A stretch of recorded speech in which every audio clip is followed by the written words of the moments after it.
Salut à tous et bienvenue sur ma dune préférée. Donc aujourd'hui nous sommes le 15 avril et je vous avais parlé en effet de mes petites cordylines. On sera mieux comme ça, pas à contre-jour. Et donc le remplacement de ces petites cordylines, je vous en avais parlé. Puisque j'ai dû les retirer après les nombreuses tempêtes. Et là on finalise en fait notre totem, je vais vous montrer. Donc énormément de travail parce que vous avez vu la densité en effet des bois flottés que nous sommes allés récupérer sur la plage tout au long de l'hiver et tout au long de ces vacances de printemps. Avec le beau soleil qui revient, on s'est aperçu quand même qu'il fallait faire une densité pour préserver nos plantations. Alors les plantations, je vous avais dit que j'allais les remplacer, les petites cordylines qui étaient complètement étouffées par le sable enseveli. J'ai remplacé par un tamarix. Donc le tamarix dans le sable, c'est une valeur sûre. Alors là, on a beaucoup et ils sont en plein bourgeonnement.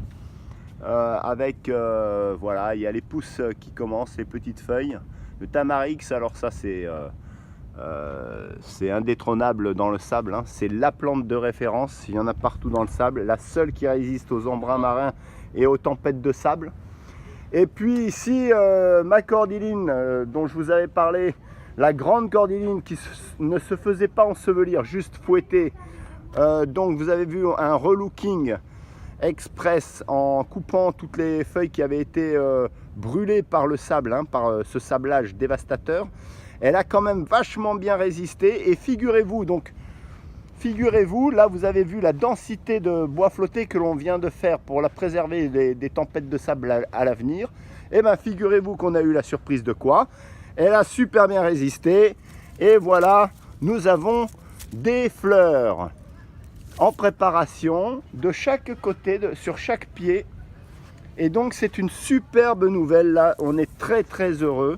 C'est pour ça qu'on a fait aussi ce petit paravent, parasable on va dire, en bois flotté à touche-touche pour la préserver. On lui a fait un petit relooking ici au niveau du feuillage.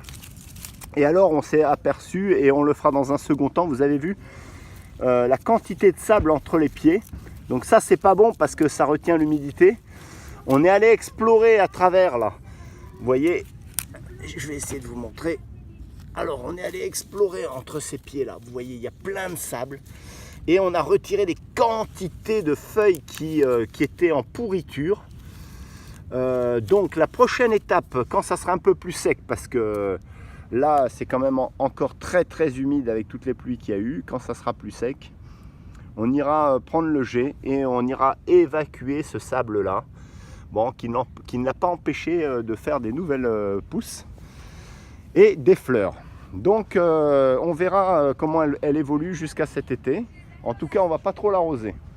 Alors voilà la nouvelle décoration en bois flotté. On essaye maintenant d'égayer ces bois flottés avec des bouées, de la récupération, des coquillages, des petits pendentifs, des petits pendules.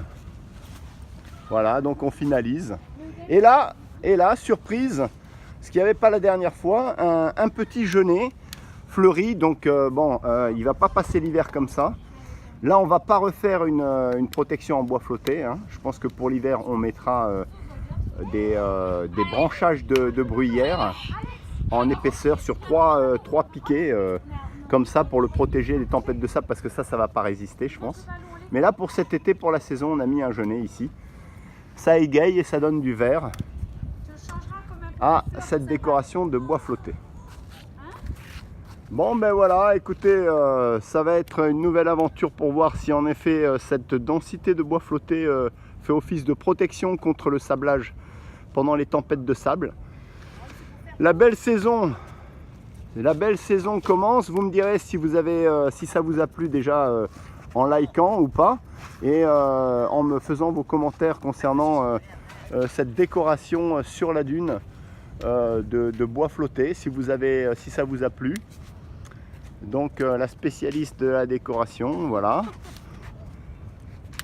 Les hautes technicités dans l'accrochage des boules Voilà, dans les bouées. Et puis ensuite, ben, on va s'occuper de modeler et d'aplanir toutes ces dunes, comme je vous l'avais dit, qui se sont formées avec le bulldozer. J'espère qu'on n'aura plus de tempête, j'espère que le beau temps s'est installé définitivement. On a encore une mer agitée. Donc bah, le surf c'est pas encore super, alors on s'occupe à faire autre chose. Alors je vous dis sur ce, à la prochaine pour de nouvelles aventures sur notre dune. À bientôt.